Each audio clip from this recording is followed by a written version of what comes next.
the spinach leaves, fenugreek leaves, mustard leaves, tomato, green chili, bell pepper, garlic, onion in pressure cooker.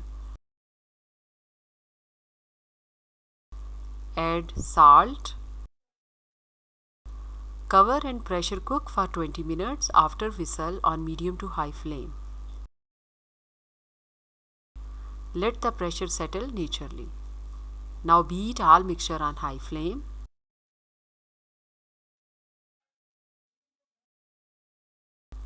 When saag get thick, put off the flame.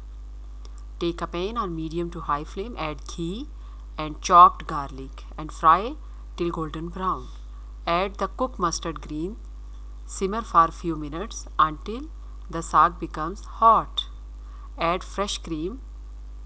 Just mix but don't cook.